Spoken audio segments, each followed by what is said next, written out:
Well, it's my absolute pleasure right now to be with one of the true greats in LSU athletics history.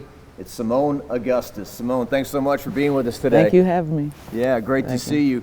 Where we're sitting right now, this wasn't even here when you played, right? Back in the early 2000s. No. I can only imagine or hope for this when I was here, but, that's what it's about, paving the way for the next generation of players to have an opportunity to have a facility like this, to be able to hone in on their skills and, become as great as we were or build a legacy in which we did. And it says respect the past, and Sue Gunner's up there, you, Simone, Sylvia, Tamika up on the wall. I want to start just right now in the present. What's it been like for you as such a big part of this program to see this resurgence this year with Kim Mulkey and the team?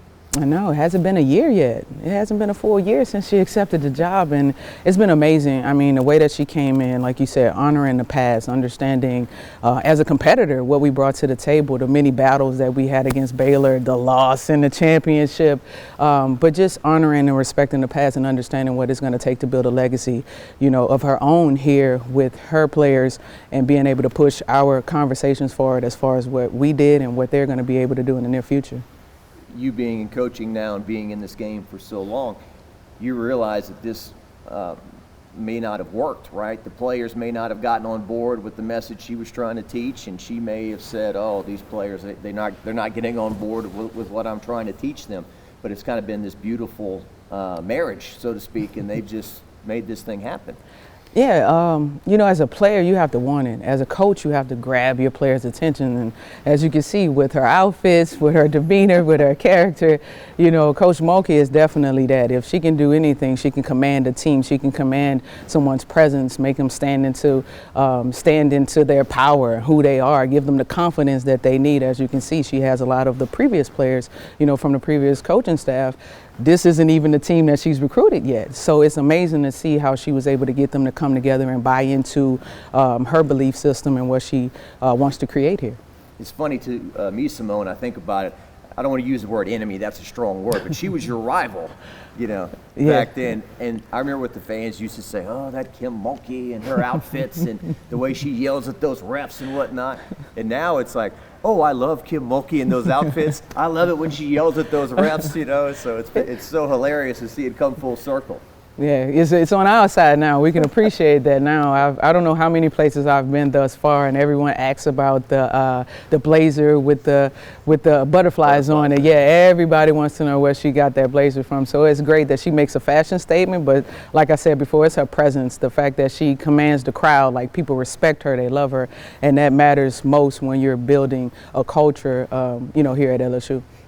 Is it ironic and funny to you? Because, you were in those games, you remember the intensity of all that, and now she's one of your own, so to speak. Yeah, you know what? Coach Mulkey would always give respect where respect was due. And after every game, she would always say a little bit extra, like, great game today, whether we won or lost, just as a competitor, as mutual respect, as an athlete, just seeing the greatness that she displayed when she played at Louisiana Tech and during her time at Baylor and now, and to understand, like, those conversations that we had, though it was short or small, it meant a lot because I assumed that one day she thought she was going to be here. As we all know, the roads aligned for her to be home and to be able to make an impact or make a statement here. I know any sport here on campus, football, baseball, softball, women's basketball, whatever, the former players want to be part of it. They want to be remembered. They want their time to be respected. And certainly there's been a big effort, like you said, to bring back the former players. And they retired your number. I didn't realize that they retired it in 2010. It was almost like that, right? They retired your number, but to bring you back and Sylvia and Tamika and have your moment in front of the big crowds and everything, I know that's meant a lot to you guys. Yeah, of course. Obviously, the work that we put in, you always want to celebrate it, but to be able to come back and feel welcomed and to be able to pass on the knowledge or the wisdom that you have to the players that are here, to be embraced, to be able to have those conversations. We're sitting here talking about something that happened, 10, 20 years ago. The fact that people are still excited about, like, I remember those days when I would come to the PMAC and watch you play, makes me feel a little bit older, but it definitely helps me understand that it wasn't for a loss. Like, I actually made an impact during my time here at LSU that people still honor and respect today. One thing that struck me looking back at some of your footage was the jerseys back then. They were like so big and heavy, right? These big cotton heavy jerseys. Yeah, I couldn't imagine. I couldn't imagine wearing today. Like they roll the shorts up and, but it's that's what it is. We appreciated, the bigger, baggier, outfits along with Jordans. That was our thing back then. That was something that me and Tamika had a kind of a rivalry with. But she had like toddler shoes, so she can get every sneaker every week. Man, I wear size men's 11, so the price is what, $175, almost $200. I'm a struggling college student trying to make my way. So for Seimone back no NIL. Had I had NIL, social media, I think I would have probably had about 3 million plus followers. Yeah. With the wave and energy of what we had going on here. Well, you were on. It was such a big deal. I still read about it when you were on the front cover. It was Sports Illustrated for kids. Women. Women. Okay. Women. But you were, how old were you then? 14. 14 years old? 14 years old. I didn't even know I was going to be on the cover of that Sports Illustrated. They flew us out to Knoxville, rival territory. I got a chance to meet Shamiqua Holslaw, the best player in the country at that time. And it was just supposed to be a shoot about me basically rising as a star. I had just recently went to a Nike camp or a Blue Star camp. And everybody at that point like realized who I was and started sending letters, and recruiting just like ramped up at that point. But no idea that I was going to be on the front cover. The state championship that year, a teammate went to Walgreens and saw my face and was like, you're on the cover? I'm like, no. And so we just flew to the Walgreens and bought up everything there. And from that day forward, my life was forever changed as far as how I view basketball, myself as a competitor, what I needed to bring to the table, because at that point I had the biggest bullseye on my back. Everybody wanted to be the girl that was on the front cover of Sports Illustrated. So yeah. It actually helped elevate my game more than anything. I wasn't able to get complacent, with where I was. Well, the internet was coming along, but still magazines were so big at the time and whatnot. Now they're kind of disappearing, right? You go to the airport, you see the magazine rack, but everyone's on their phone and whatnot. Your days at Capital, you've got a long winning streak, winning state titles and whatnot. What do you remember about your high school days playing there? It's so funny. You never really, like when you're in it, you never get a chance to really see all of what you've done. I recently went back to a game and I looked up at the banners and stuff, and I didn't realize that we only lost 7 games in 4 years. Never knew that. And I'm like, wow, that was amazing. Like what I do remember is the crowds, people getting there for a 7 o'clock game at 2:30. They're sitting there eating like concession stand snacks, just waiting for the game to start. A girls basketball team drawing bigger crowds than the boys basketball team. People of all walks of life. The people that probably would never have been in the capital area was determined to get to one of those games, and that meant a lot, like for girls basketball. Yeah. For girls basketball, when you say boys, it's like different, but to see the beauty in the people that embraced us, to see how we came together, see how our community came together. I bet you if I said right now, what's the sign when you want to get loose? Everybody would yell in their living room, "Juicy, juicy," because that's the culture and that's the the mark that we made on our time at Capitol High. And it was always amazing to see like a Pat Summitt in the crowd, or some of the big iconic coaches from around the country sitting in that gym watching you play, hoping that you would go to their school. That was crazy as well, because it was like they didn't even give her a seat. You would have thought a legendary coach, it was Coach Gunner and Coach Summitt standing on the wall because it's standing room only, and no one was willing to give up their seat to either one of these 2 legendary coaches so they can watch the game comfortably. So that's how competitive it was, as far as like I get here early, like I ain't gonna have no seats.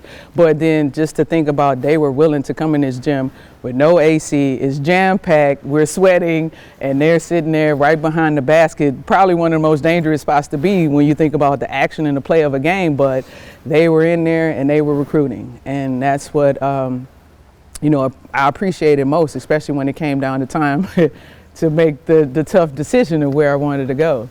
Yeah. It seemed like somebody would have made a seat for Coach Gunner. Look, we need her to stay at LSU. Let Pat stand up on the wall. I would have thought, but it was like, you're on your own in here, elbow room only. Yeah, and that gym too, over the years, you trained like in the off season you would go there. I think you said you would turn the AC off and just sweat and sweat and, shoot and shoot and shoot. I know. It's 20 years later. I told my dad, you probably got in trouble. The people would have came and got me with some of the tactics that you used. But heater, we're already in South Baton Rouge. This humidity is 100 and some degrees down here, and he would actually put the heater on. But when you think about it, the cardio, the conditioning, any place that I went, I was ready for whatever presented itself to me, whether it was competitor, the conditions, the environment. He made sure I was ready to perform. I remember covering your games, those state championship games in Hammond.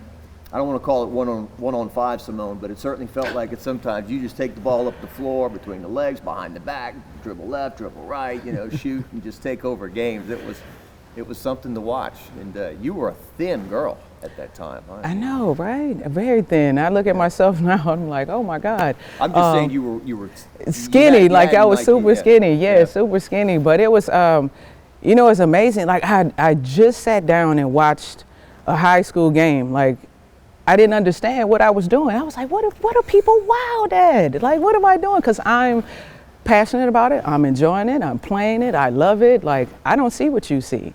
So when I got a chance to sit down and actually watch a game, I was like, oh no, y'all owe me some money, some back pay. I was putting on a show. Like, I did not know. I was just, I'm glad that people got to see me in my glory, like, or in my, in my light. Like, I really enjoyed every moment of that. Whether you was cheering for me or you was cheering against me, it was fun. It got me going. It motivated me to want to continue to hush the crowd or make the crowd go, wow. And that was the amazing part about it. I don't think we understand how much of a control that we have over people's emotions, when we're playing a particular sport and we're using our talents. Yeah, I think the LHSAA, they probably pocketed a little more money. Seimone Augustus was there that day. A few casual fans might have hit the parking lot. Nah, I think we'll stay. We need to watch this young lady that plays for Capital. Yeah, it was funny. I remember my last state championship at Southeastern, it was no seats. And our fans were starting to make their way in. They're like, where we going to sit at? Nobody wanted to get up.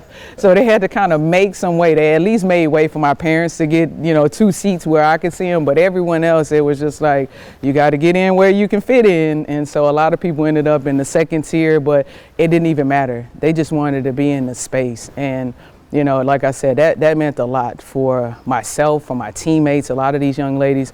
Whether they pursue ball after high school or not, they have memories that we could tell our grandkids and our great-grandkids at some point in our life.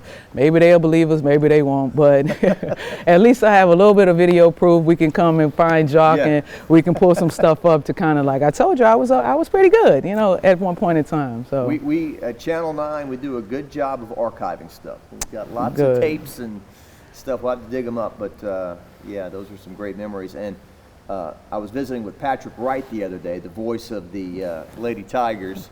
I'm going to do my best Patrick Wright impression. Seimone's got jokes. Talking about your signing day. And I really can't remember in the history of women's athletes I've covered, I can't remember a signing day that rivaled yours in terms of anticipation, what's she going to do. It was like a Leonard Fournette type, situation. You showed up wearing orange at the height of Tennessee's powers for your signing day, right? Not on purpose. I just wanted to dress nicely, and I didn't even process that it was like somewhat of an orange and baby blue situation. But I saw the gasp in the crowd, like, and I was like, oh my God. I was like, I knew what I was going to say. I knew what was about to happen, but the fact that everybody was like, how could she, already before I announced. But that process was, also a very, stressful process. I couldn't ride around Baton Rouge without people stopping me like, go to Tennessee, go to LSU.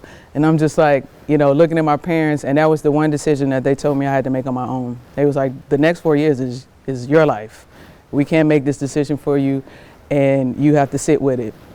And that was the hardest thing to do. You're looking at a legendary program in Tennessee with a legendary coach and, Shamika Holslaw, Tamika Catchings, Candace Parkers, like all these players that are Hall of Fame level players, and think about careers after basketball, what they've been able to do, in women's basketball, and then an up and coming, rising team that I got a chance to watch, from a little girl.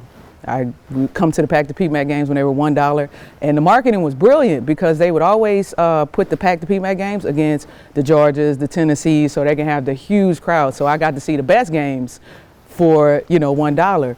I would go to the camps. I would go to the Bazaar when they would have the trick-or-treating at the PMAC. And so I kind of, I became fond of it. I watched young ladies that I played AAU ball against, Tamika Johnson, Donica Hodges, and everyone that I grew up playing against were now stars at this school. Now, granted, we didn't have the respect of a Tennessee at that point, but you could see the turning point. It's like 1 or 2 players and we could be great too. But do you want to be that great player? Because the pressure and the expectations that would be placed upon you, it would scare anybody away, But it's really an unwavering belief that you have to have in yourself. And not being cocky, but being very confident, I just thought I was that good, that I can help my hometown team get to glory or be able to compete with some of the top teams in the country at that time.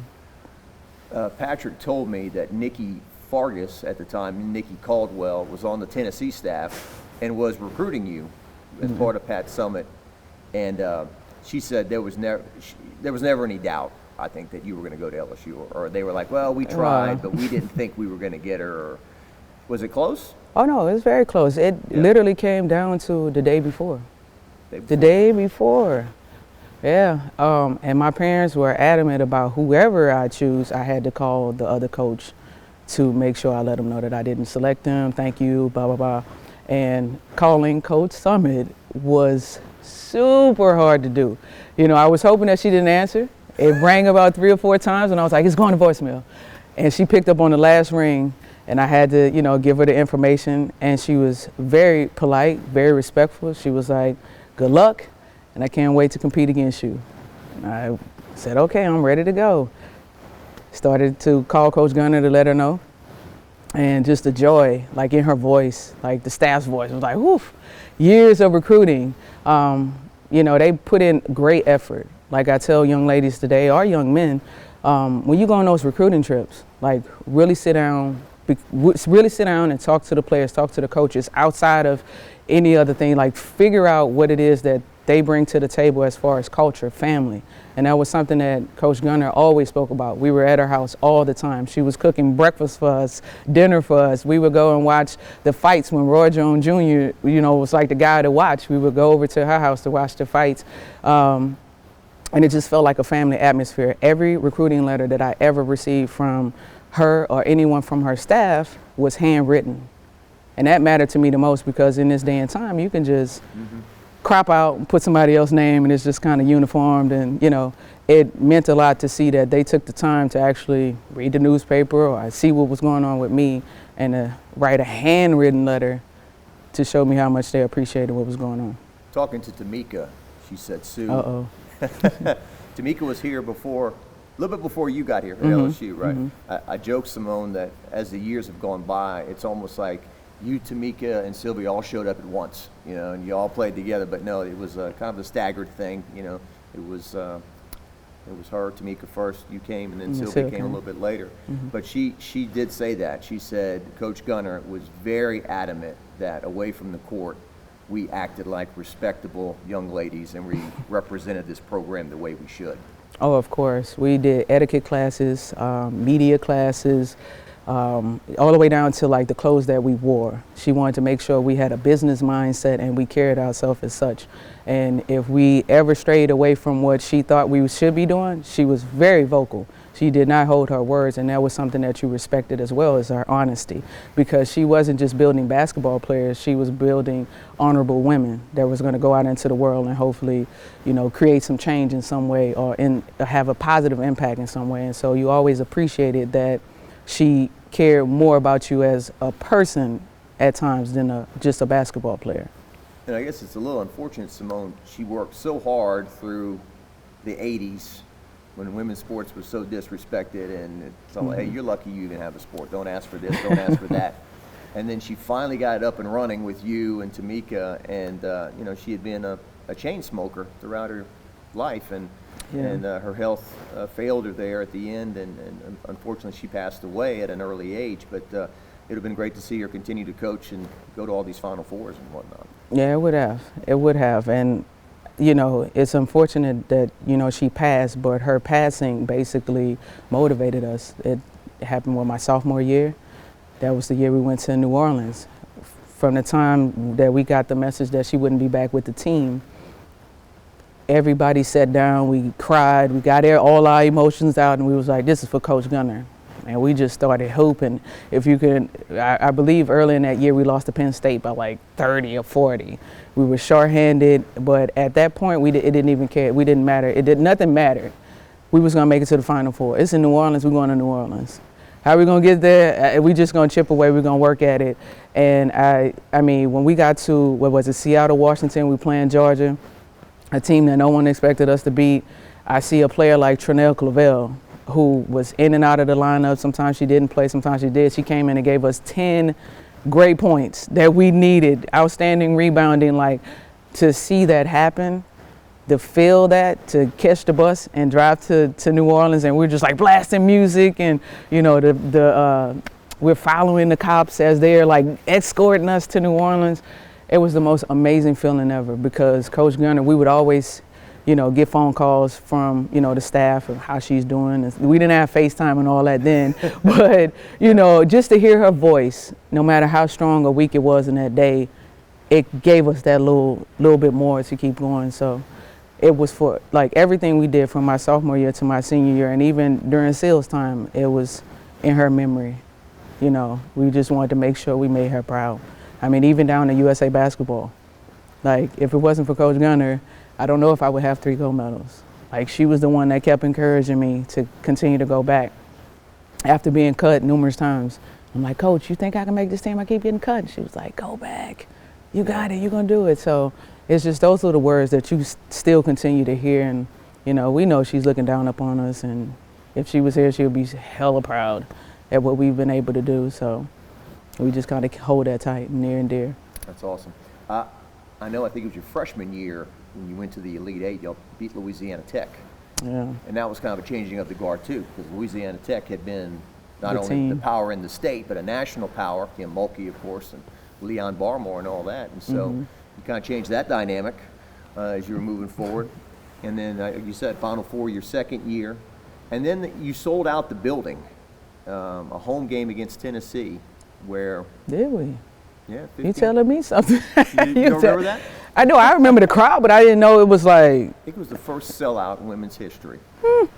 And, you know, back in the, I guess, the 80s and the early 90s, they used to drop a giant curtain in the PMAC to cover up seats because nobody was coming. Hey, everybody go sit on this side to make it look like there's somebody here, you know. And Patrick Wright told me on that day, Coach Gunner said, well, I guess we don't need that curtain anymore. So. Yeah. Yeah, I remember those times. Those were the times when I was able to come to the game. So, yeah, I mean, to think about being a little girl and coming to see those games and having to sit on one side of the gym because there's not enough people in there, to then, like you said, I didn't even know that I saw the people, but I didn't know it was like sold out. No one else can come in. To get to that point, the impact, I never, knew. Like I said, it's just a confidence and belief that we had in one another and how we pushed each other. But to know that we was going to be embraced like that people was going to come from all over to support Lady Tigers basketball, like, never knew. I think she came out 10 minutes before the game or something, and she just stood in that little portal. And just looked. She took a look around, and then she had a tear in her eye because this was the day that, had always dreamed of and stuff like that. And you had referenced earlier, and Kim Mulkey talked about it during the year. She's like, oh, that pack the PMAC stuff and trying to throw an airplane to win a car and all that. She goes, I don't like that kind of stuff, because she wants people to come because they want to see you and they want to see a good product, not because of a gimmicky thing. Now, LSU did what they needed to do in those times, and it worked, and it was a good idea. But, but on those occasions, it wasn't about winning a car. It was about seeing a good product. It was about seeing a great product. Great product. A great product that we haven't seen in a while. And I'm hoping that it won't be the last time we see a great product grace the floors and be able to pack the PMAC and do the amazing things that we did. Bring a national championship. That's, I don't have many regrets in life. That was the one thing that, I wish I was able to do. But I enjoyed the journey of trying to accomplish that for the state during my time. You won 4 NBA titles. You've won 3 gold medals. But how do you reflect on the LSU? Hey, we went to the Final Four 3 times, but we didn't win a game there. And you know, the Kim Mulkey loss. I mean, you had yourself, Sylvia, Tamika. It was like, I guess people just assumed you were going to whip Baylor, and this coach named Kim Mulkey, she said, well, I threw a 3-2 zone on them, and just you guys couldn't score in that game. 3-2 physical zone, and I mean that happens. That's the nature of sports. Like, we would be number 1 all year, and then we would get to the Final Four and can't buy a bucket, and you're trying to figure out your rhythm and your flow. And once you're knocked off, it's kind of hard to gain your footing again. And that was something that Kim Mulkey's team was always able to do. Very aggressive, very quick guards, quick posts. She didn't have the traditional posts like Kalani or Brittany Griner at the time. So she was using the Sophia Young, which is a hybrid player that can play a guard or a post. That creates a lot of problems, a lot of difficulties. But still, all in all, we have myself, we have Tamika Johnson, and we have Sylvie Fowles, who's now considered one of the greatest post players in women's basketball history, on our team. I would have put my money on us as well, but, you know, unfortunately things happen. Maybe it wasn't, you know, for us to do it. It could be for the young ladies right now to do it. Coach Mulkey and her legacy to be able to do it. She's done it 3 times prior to this. And so, you know, that's what we're hoping for. Before, you know, I leave this earth, I'm able to sit in the stands and cheer on, you know, the Tiger team and see them do something that, you know, I wasn't able to accomplish. At her introductory press conference, she said, look up there. And she goes, Final Four. She read off all 5. And she goes, there's one thing missing, a national title. And she slammed her hand down on the podium. And that's what I'm here to do. And so that's her mission. Yeah, if anyone's capable of doing it, it's her. She's proven it, you know. Yeah. She's proven it just in, 6 months, that it's a possibility. Like, we're number 3 seed in the NCAA tournament after, you know, being dormant for a little while, like not making the tournament or, you know. But now, just like that, we're back. Yeah. And the purple and gold is flying in arenas. You see them around, and that feels good to see the Mardi Gras beads being thrown again. And we used to have voodoo dolls run out town. You see them with the voodoo dolls, and you know, it's great to see, you know, that coming back to life. You were doing big things, obviously, but when the program dipped, what were your feelings? What were your feelings to see nobody at the games and not getting out of the first round of the tournament and all those kind of, you know, disappointments? Yeah, it was, you know, very hard. You know, you set your expectations high. I know the amount of work that we put in just to get the program to that point. So to see it take a dip for as long as it did, you know, really, you know, it really hurt a little bit because it's our legacy. This is our history here that's going untold. As long as you're not in the light, no one knows what happened here. And so as soon as we step back into the light, now we're sitting here talking about stories of old, like what we were doing and how we did it. And so now it brings, like I said, a sense of pride to the young ladies that are here and to the fans that did or didn't know. Like the fans that didn't know, now they're being introduced to Lady Tiger basketball that they never knew. And for the fans that did know, it's like, yes, we're back. We're back. So that's the joy in this. The memorable line with Tamika a year ago, I sat down with her and I said, it always kind of irritated me the way they let that erode. And she goes, if it irritated you, just think how we felt. Yeah. So, yeah. But it's great to have these times again. What do you think? What do you think about some of the players? What do you think about Kayla Pointer and some of the young ladies on this team right now? Yeah, it's great to see them blossom. You know, you knew they had it in them. It was just a matter of them tapping into it. Like a lot of anything that you do as an athlete is like the confidence or the belief in yourself. Like, do you think you can accomplish what you write down on a piece of paper? Some people set goals, they sit down and they write down their yearly goals. I was never that person. I'm just like, I want that. I'm going to go get it. I don't know how I'm going to go get it. She strived to be on the All-SEC team. She like second team All-SEC or first team All-SEC. Finalists for the Lieberman Award and stuff like that. A lot of things when you started to believe and buy in. Even Cherry had an amazing season this year. I would always talk to her whenever I was down working out or I crossed paths with her. I'm like, your athleticism is through the roof. I only wish I had a 50-something inch vertical. I wanted to dunk. I wanted to be able to dunk with ease. I had to put a little bit more work into it, and it's like you got to put the work ethic. You got to have the work ethic. You got to put that in, but you also got to, have a coach that's willing to pull it out of them. And Coach Mulkey was willing to do that because she knows what they're capable of. You got to be able to identify the potential within. There's something about this time of year too, right? That's just exciting. That gives an extra shot of adrenaline. I was watching Kim Mulkey as she's watching the brackets unveiled, and she's like a kid on Christmas morning. She kind of becomes a kid. She almost seemed like one of the players watching the show and everything. There's something about March Madness that's special, huh? It's a breath of fresh air. Like once you're in, like obviously they had a wonderful season, so they knew they were going to be in anyway. But then it's like top three. Oh wow! But then, like you say, the competitive juices get to flowing. It's like this is my time of the year. This is the stage. The brightest lights are on this stage. So what are you going to do?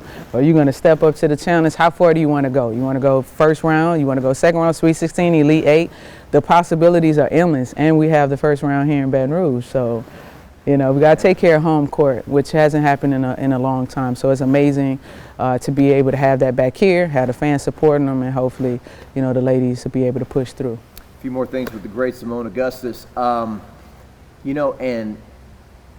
Kim coming here, maybe I had a perception. I knew that she was one of the greatest coaches of all time. But you hear, oh man, she's going to be a handful. Oh, she's going to wear you out. Oh, she's this and that.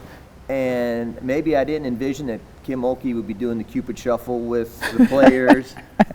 or the gritty. The gritty. Yeah, I know, right? Or the gritty. She's been so approachable, so friendly. So, like, we heard, she's a little Nick Saban, she's going to, and I go back to when he was here and used to chew you up and spit you out in press conferences and whatnot. But, I don't know if soften's the right word, but she certainly has adapted with the times and the players and has made this thing really work with personality and everything. So I think she's home. Like when you come home, it's just like you can unload, you can offload. She's able to be around family, friends.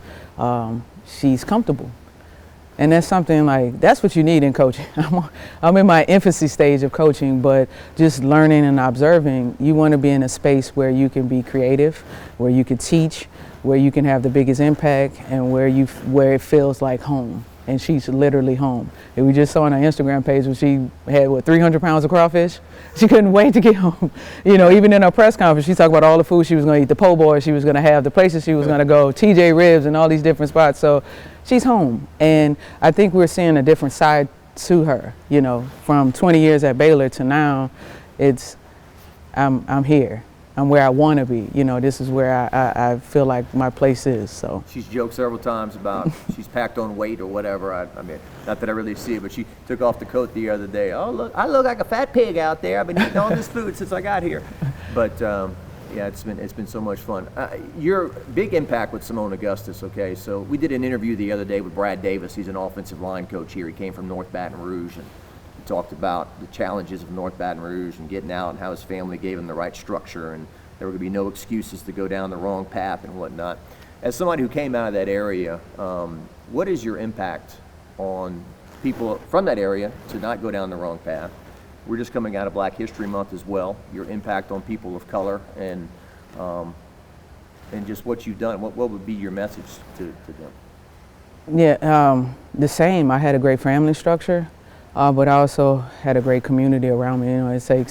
It takes a village, to raise a child per se. When I was out in Baton Rouge, it wasn't a day that went by that I wasn't bouncing a ball in these Baton Rouge streets and going to different courts. And people, even if there was a bad crowd around, they would make sure that I wasn't, bothered by this particular crowd of people, or they would make them leave. And that's what we have to continue to do, because there's a lot of talent. I always give thanks from me growing up here, the many different courts that I played on and people that I played against that you would never know that helped me hone in on my skills, whether it was a guy, whether it was a girl, the trash that they talk, how physical they were against me, pushing me down. It didn't matter. It helped me become who I am today. and I was determined to represent my city and my state. Everywhere I went around the world, people were like, "You from Louisiana?" They automatically said New Orleans. Like, "You're from New Orleans?" I'm like, "No, I'm from Baton Rouge." And, I was like, and so my thought process when traveling the world was like, if this was the first time you seen somebody from Baton Rouge, Louisiana play, or the last time you ever see, you're going to always remember that we had a lot of heart. We were very determined people, and, we was going to stand our ground. Like, I never back down. I was like, we don't give in. We don't give in too much. You know what I mean? We don't give in. We don't give up.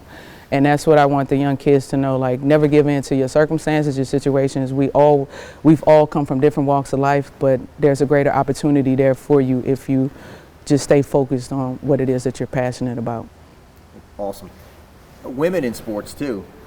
Tyrus Thomas, love Tyrus. Tyrus, I hope I'm not embarrassing you here, but he was a top 5 draft pick. You were the number 1 pick in the WNBA draft. I think Tyrus, $5 million or something like that. Oh, his first contract. I know. What was your first contract in the WNBA as the number 1 player in the draft? 45. 45,000. 45,000. Yeah. So yeah, I know. Apples and oranges. Apples and oranges, right? She should have worked in local TV. No. I know. Yeah.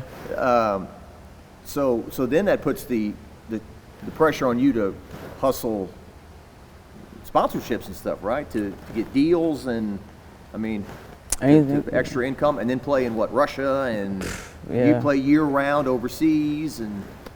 Yeah, I think the hustle of a women's basketball player, even during my time when you came out, you only really had a sneaker deal. Like, you had a shoe deal. It wasn't all the opportunities that we have now to kind of make money. Most of your money was made internationally. And even that market was kind of slim. You would have maybe 1 or 2 Americans per team if you held an American passport. Now even that's changed where you can get dual citizenship. You can be an American citizen but also apply for a Russian or a Turkish visa or passport that when you get over there, your work is, you're not considered an American. So they can still go and get 2 more Americans. So you can stack your team based on, if the team was willing to pay the money to get passports for certain players. We didn't have that option. So you just had to be really good that people wanted you to go over there and play. And that was 8 months out of the year. So from October to May, we're internationally playing. And then you come back in May, and from May to August, you're playing WNBA. August, September, you're playing WNBA. And you start that cycle over again. And then you factor in, if you're really good, and you're part of an Olympic team every 2 years, you're finishing your WNBA season and you may have the World Championships. And then you leave from there and go overseas. And then you come back 2 more years, you got the Olympics. They shut the season down for like a month in August for you to go participate. Then you come back, finish the WNBA season, and then you head overseas again. So within what I had a 15-year career, I've probably played 25 or 30 years with the amount of 2 seasons every year and 3 seasons every 2 and every 4 years. That's a lot of mental and physical fatigue, that you go through just trying to make a living. You're always on tour. Always. It's never a break. Never a break. So, and you had a major knee injury, I know, early in your WNBA career that you had to bounce back from. And the team that you were on was not a good team in the beginning, right? You struggled, and then you guys rise to power and kind of become a dynasty there. Yeah, no. The first 4 years of my career, we were a 10-win team. I remember Coach Starkey would always call me after our first win, and our first win would be at like All-Star break. And though I appreciated him calling to say, "Great win," I'm like, it was our first win, it's All-Star break. And we still got 20-something games left in the season. Like, what are we going to do? We're so far behind. But, if I look back, people always ask, would you do it all over again? I would, if it's going to end up how it did. Because from 2011 to 2018, we dominated the league. We've become one of the teams that people, hold in high regards, like the Houston Comets that basically started it all for the WNBA. So sometimes you just have to wait. It's not your time, but that opportunity to get better behind the lights. Like, we didn't have the lights on us, but I kept working. My teammates kept working until our moment hit. And once it hit, we took off. 7-time WNBA All-Star, I believe. One of the most recognizable. Eight. Excuse me. 8. Bad research again on my part. 8 WNBA All-Star. Certainly one of the most recognizable faces in the sport. Had it be fun? How did you did you enjoy celebrity, or how did you balance celebrity with working hard? And I know. I didn't really care. Celebrity doesn't. I mean, people see you and they're like, "Oh, go!" You know. I get it. Like, I still don't see what people like. I still don't see myself the way people see myself. I'm like, oh, you're yeah. giving us an amazing interview, but you're not an outspoken brash. Yeah, I'm not. You've always yeah. been kind of quiet and reserved, right? Yeah, exactly. So I'm just like, hey, how you doing? But the way I see people's eyes light up when they see me is different than how I feel. I'm like, okay, you know. Yeah. But I appreciate, like, you know, anytime someone acknowledges you for what you've done or what you're doing, it's definitely makes you feel good. But the celebrity part, I would rather the money over the fame. Any day, any day. And the gold medals. You represented our country. So many people were proud to win those gold medals. And there's just something about you and Sylvia, like the man upstairs just wanted you guys to play together, right? Here at LSU and the WNBA and the Olympics. I mean, we have the recipe for success. You know, when we're together, we're bound to have successful seasons, winning seasons, championships, gold medals. And it was great to have, you know, someone that I consider like a sister, to be able to go through ups and downs, struggles, have those conversations to kind of get you through a hard day's work. Whatever it may have been, like Sil was always there. I could pick up the phone or she could pick up the phone and just, you know, dial us back in and get us focused on what we needed to do. So it was always great to have her right there in my corner whenever I needed her. Kind of a gentle giant too, huh? I mean, you see her but then you hear her voice and it's... Man, I remember her first day here, Sil brought us all hand-sewn pillows. And I'm like, this is our 6'5" centers sewing pillows. You telling me she's gonna dominate the paint and she's sewing pillows. But I mean, that's her side of her. Like, we all have our alter egos. And when she stepped between those lines, she was probably one of the scariest persons, just like her demeanor and everything. Was one of the scariest persons that you ever want to play against. But off the court, the biggest teddy bear, the most loving, like her nickname is Sweet Sil. And she definitely reigns true with that nickname. I'm hearing people call her Benjamin Button too, because like she's aging in reverse. And oh my God. At this stage of the game, still very good player. Very good. It's almost scary. That she keeps getting better even in her latter years of life. I told her, I just, you know, she announced that this was her last year, and so I was like, Sil, you know, I'm proud of you, blah, blah, blah. I was like, but take it easy on the Sparks this year. That's the one game, you know, you want to take a little break, you can. Don't worry about it. So. All right, I lied a while ago. Last two things. So you're coaching now, and we see like Tamika Johnson, she's coaching at John Curtis. She's won 2 state titles since she got there. Of course, I think they've won 6 in a row. Yeah. Pressure. Dominating, yeah. Kiana Chaney won a state title with Southern Lab this year, and there's a lot of former players that are coaching, and you're coaching with the Sparks. Mm-hmm. And so now you're transitioning into a new career. Yeah. It's amazing to see, you know, Tamika and Q. Tamika was like obviously one of the first people that you see when you got on campus, biggest competitor. She was the one that kind of saved me one day when I first got here. Cardio and conditioning, we had 24 100-yard sprints. And I dropped out of like 2 of them because I was just winded. I was like, what are we doing? What are we doing here? I don't want to do this anymore. You know, I was ready to leave LSU and you know, head home. And Tamika like pulled me to the side. She was like, Mon, I got you. We're going to do these last 2 sprints together. And that was the type of player she was, like always hardworking, always competed, even in the locker room. I mean, they probably got her name up on the board. Like, she won every weight room award that you can win, you know. And so it's great to see that, you know, the identity of her team is kind of from her. How they compete, how hard they work, how well they play is all based on the work that Tamika has done as a person. And the same with Q.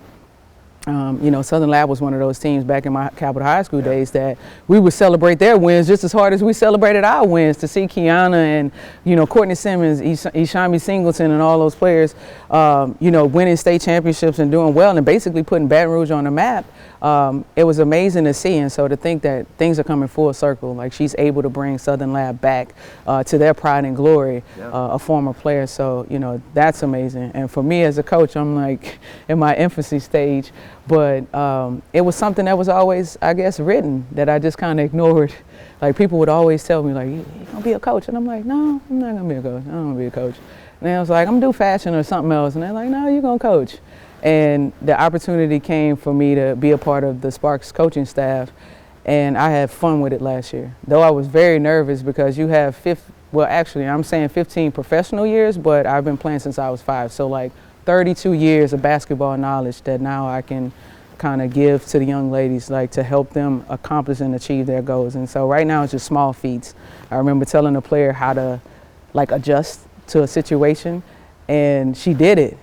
And my heart skipped. I was like, oh, she did it. Like, I was like, oh my God, like this is what coaching is. Like my first moment, right? My first moment, I was able to like teach her and tell her something to do, and she did it. And that was amazing to me. And I was like, yeah, they were right. This is it. Yeah. This is for me. This is for me. Well, I'm not trying to knock anybody off the current staff, but certainly I've heard, boy, it'd be great if Seimone Augustus was on Kim Mulkey's staff one day coaching. So we'll see how it all plays out. I know I had a high school teacher that would always say, you know what, don't block your blessings. And so if that opportunity occurs, then that's a conversation that I will be interested in having. All right, I'll finish with this. Can you imagine walking by a Seimone Augustus statue? Yes. Yeah. I can. I definitely can. Coach Mulkey's really campaigned for that. I know. It's been done already. You and Sylvia wants them out there next to Jacques and Bob Pettit. Yeah, but that's a conversation. Like, the fact that she was willing to use her voice, her position, her power, for players that never played for her. She only competed against us, but she saw the greatness within us to get here and say, why we don't have a statue here? And I was like, most people are like, yeah, you know what? As you stack up, the accolades, compared to the players that have a statue, me and Sil check off most of the boxes, probably multiple times. And, that's the conversation that we need to have, is step forward. Like, think about the impact that would have on a young lady right now, not just in basketball, but just in her career path, that's trying to accomplish something that she deems impossible. That could let her know that it's possible, to be great at whatever your dream or goal is. I didn't know when I picked up the ball that I would be having this conversation, or that I would even be in that place. I was happy, I was joyful, and I just enjoyed the journey. But to then know that people enjoyed that journey enough to say, I think she should be immortalized, that says a lot. And I don't want to cheapen it and call it a recruiting tool, but certainly if a young lady comes on campus and sees nothing but statues of guys, then what is my end game? What is my goal, to become one day? If there's a statue of Seimone Augustus and Sylvia Fowles, and especially in your sport, where unfortunately, like we talked about, the money's not there. They're going to play 4 or 5 years here. Yeah. And you're going to get to know them and, really kind of learn who the players are and whatnot. And you can have a legacy and break records and get a statue one day. Win that championship one day. Win that championship one day. And that's what it is. It's about inspiring the next generation. Representation matters, whether female, black female, whatever angle you want to use, to be able to walk back there and stop and see and read all the things that I was able to accomplish, and think that you can do that or better. It only elevates the program. It only elevates the university. It only elevates our community. It only elevates the vision of us as a whole. Seimone Augustus, really enjoyed this. Thank you. Thanks for everything you've done. Thanks for inspiring people. And we look forward to much more from you in the future. Yes, you will.